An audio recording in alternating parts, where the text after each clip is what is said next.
conferencia. Lo primero de todo, bueno, nos ponemos así para que podáis ver el proyecto en la pantalla, porque si me pongo yo el vídeo no se verán muchas cosas, si me disculpáis. Lo primero de todo, agradeceros vuestra presencia y en especial queremos agradecerle a la organización del Festival Perla de Intramuros y en concreto a Salvia por darnos la oportunidad de poder dar esta charla, que la verdad es que es interesante poder dar una charla de carácter jurídico dentro de un festival Perla y además dentro de las actividades que están desarrollando, que además está siendo todo un éxito. Y bueno, os presento a Ana Fernández de Valderrama, es socia de TIC Consulting, conmigo y con otra compañera más, con Ana Chamorro, que no ha podido venir por motivos personales. Somos un despacho de abogados especializados en derecho de Internet y nuevas tecnologías. Además del resto de materias propias del derecho, pues bueno, nos caracterizamos por ser un despacho que estamos bastante relacionados con el tema de Internet, nuevas tecnologías, protección de datos, y nos pareció una gran oportunidad poder hablar dentro de esta especialidad de un tema tan interesante como puede ser la propiedad intelectual en la red en un festival como es un festival Perlar, donde podrían sentirse identificados por muchos de los artistas que participan en el mismo. Empezará la conferencia Ana hablando en primer lugar sobre la propiedad intelectual de una forma un poco general para que tengamos una primera toma de contacto con lo que establece la ley. Hola, buenas tardes a todos y antes de nada agradeceros vuestra presencia. Bueno, como ha comentado José, voy a dar una visión general de lo que establece la normativa de propiedad intelectual, tanto en la red como en los medios clásicos, ¿no? Para centrar un poco, la Organización Mundial de la Propiedad Intelectual diferencia dos grandes ramas que comprende la propiedad intelectual: la propiedad industrial, que se refiere a las patentes, a los inventos o a las marcas, que no es la materia que nos ocupa porque estamos en un festival de arte, y los derechos de autor, que es sobre el tema que vamos a tratar esta tarde. Los derechos de autor se refieren a las creaciones artísticas, a las obras, cualquiera que sea su naturaleza, que sean obras originales, ¿no? Y protege los derechos de los autores y de los creadores de estas obras, cualquiera que sea su naturaleza, como estaba diciendo. Estamos rodeados hoy en día de propiedad intelectual y de derechos de autor por todas partes. Convivimos con arte porque, bueno, el cine, música, creaciones artísticas de todo tipo, incluso moda, es propiedad intelectual, tienen derechos de autor y tenemos que respetarlos. Voy a hacer... disculpad un momento.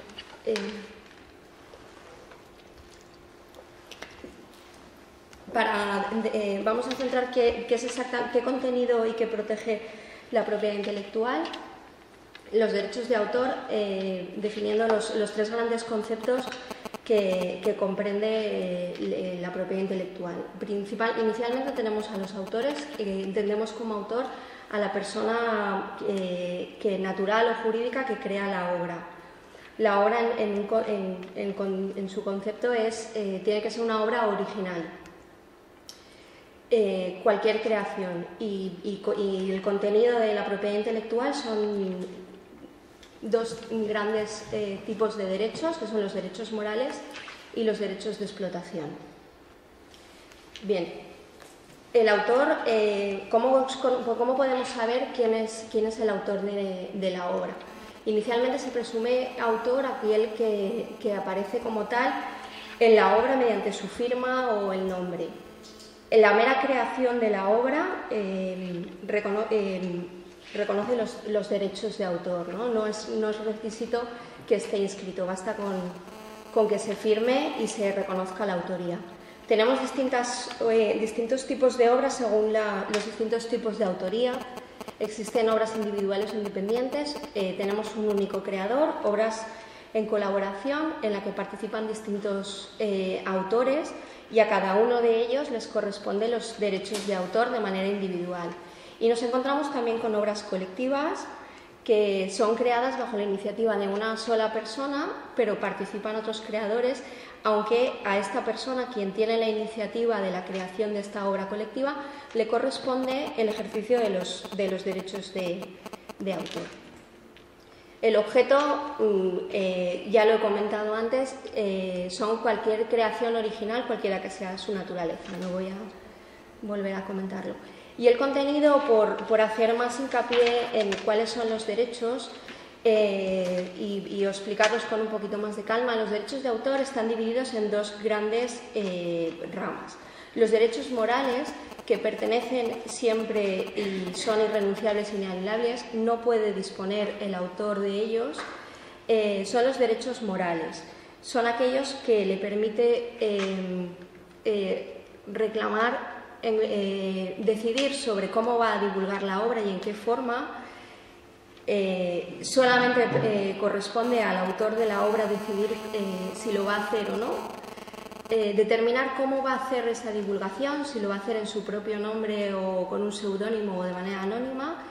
Y en todo caso, y además estos derechos no tienen límite temporal, puede exigir que se le reconozca siempre como autor de la obra, la paternidad de la obra, y exigir el respeto de la integridad de la obra. No podemos trocear una obra a nuestra libre albedrío. Y siempre también mantendrá unos derechos de modificación, retirar o acceder a esa obra, aunque haya sido adquirida por terceros. En estos casos, si afecta a los derechos adquiridos por terceros que hayan comprado esa obra, bueno, pues dará lugar a determinadas indemnizaciones, simplemente porque lo sabéis y lo apunto. Y luego tenemos los derechos patrimoniales, que se distinguen en tres grandes grupos de derechos: la reproducción, distribución, comunicación pública o transformación. Pero bueno, básicamente los derechos patrimoniales son derechos de la explotación de la obra, pertenecen en principio al autor, a su creador, pero pueden ser cedidos a terceros, siempre con consentimiento y con autorización. Esta regulación de nuestra normativa choca un poco con el espíritu actual de la red, de las obras que publicamos en la red. ¿Cómo vamos a firmar siempre un contrato para que alguien pueda captar nuestra obra? Bueno, pues lo analizaremos con un poco más de detenimiento algo más adelante. Vale, la duración de estos derechos que estoy comentando dura durante toda la vida del autor, hasta 70 años después. No me voy a extender más en esto. Y como decía, requiere siempre del consentimiento del autor. Nuestra normativa regula que tiene que ser por escrito. Choca con lo que estamos viendo hoy en día.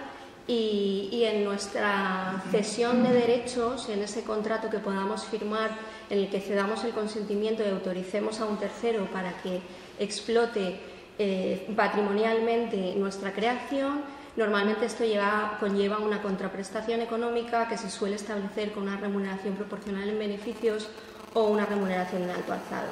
Al final son cuestiones que se cierran en los acuerdos. La cesión a terceros se puede hacer en exclusiva o no en exclusiva. Tenemos que tener cuidado con la cesión de estos derechos si lo hacemos en exclusiva y hemos publicado previamente nuestra obra de alguna forma en las redes, porque la hemos reproducido y la hemos puesto y le hemos hecho una comunicación pública. Entonces hay que tener cuidado qué estamos haciendo previamente y qué acuerdos vamos a firmar y tenerlo muy en cuenta. Existen excepciones que para el uso de determinadas obras y en determinadas situaciones no es necesario firmar este tipo de acuerdos. Para la enseñanza, utilización, información, no me voy a extender.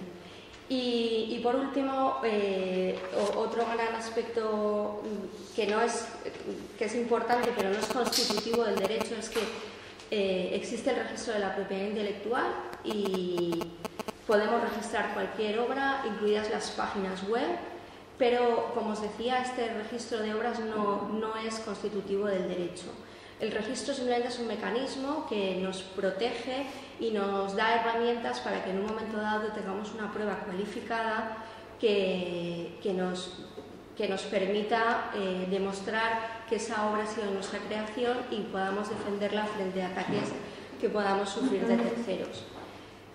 Existen plataformas, se están generando plataformas en Internet que nos dan alternativas al registro de la propiedad intelectual clásico, como puede ser Safe Creative. Aquí os lo apunto, es un registro de obras online gratuito hasta un máximo anual y además en el registro de la propiedad intelectual clásico no podemos hacer mención a las licencias con las que queremos difundir nuestra obra.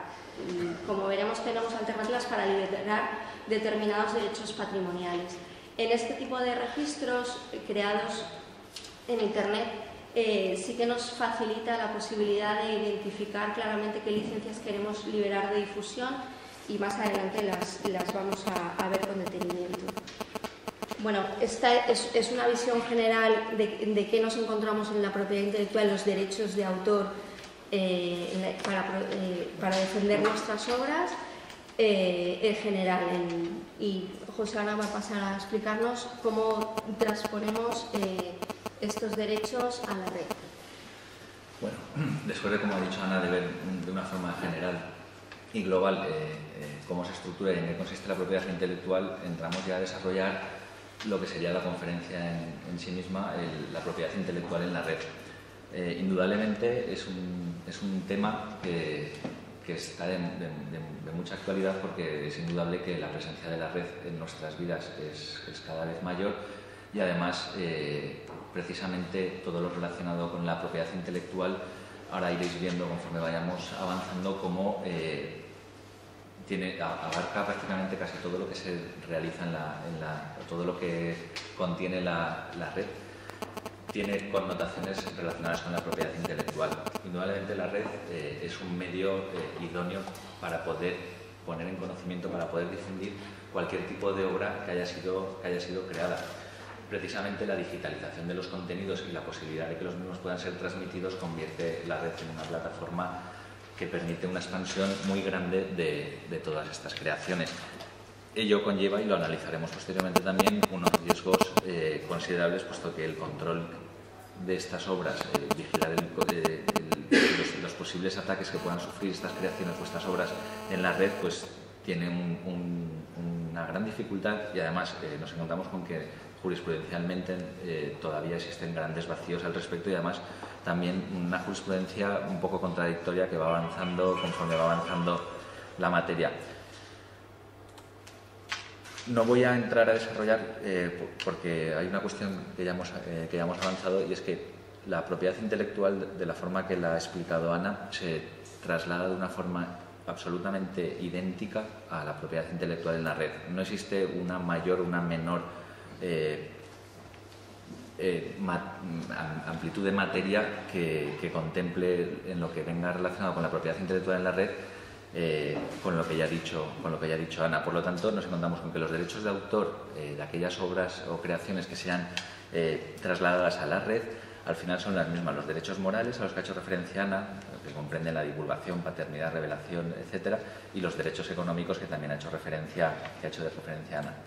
Y los derechos de autor en Internet, nos encontramos con que el autor de cualquier obra, cualquier creación, cualquier recurso web, al final es el titular de ese derecho. Y es titular de ese derecho por la simple creación de la obra. O sea, él no necesita, al igual que ocurre con la propiedad intelectual de forma física fuera de la red, en Internet el simple hecho de crear cualquier tipo de obra, cualquier tipo de creación, automáticamente confiere esos derechos de autor a quien lo ha creado. Hay que hacer un apunte, porque al respecto también existe mucha confusión de que no es necesario ni es obligatorio la inscripción de ningún tipo de creación, en ningún tipo de obra, en ningún lugar, para que uno pueda gozar o pueda disfrutar de esos derechos de autor. El único requisito que se exige para que se reconozca esa autoría, además de su propia creación, es que la misma sea original. Y original no debe confundirse con novedoso o con ideas. La ley de propiedad intelectual ni fuera de la red ni dentro de la red abarca la posibilidad de que se pueda atribuir nadie la autoría de ideas. Se exige que esas ideas se representen de una manera que es la que genera esa originalidad y la posibilidad de que la misma pueda ser objeto de protección. Hemos de tener en cuenta además que es tan amplia la posibilidad de configurar la autoría de una obra en la red que la misma consideración de un sitio web, o sea, de una página web, por sí misma ya goza de la protección de los derechos de autor y, por lo tanto, de la protección de la ley de propiedad intelectual. O sea, la creación de una página web, con todas las características que la misma pueda tener de diseño y de contenido, por sí misma ya es una creación y ya es una obra y, por lo tanto, debe de tener igual protección. Una forma de protegerse o de evitar problemas respecto a la posibilidad de que puedan existir plagios de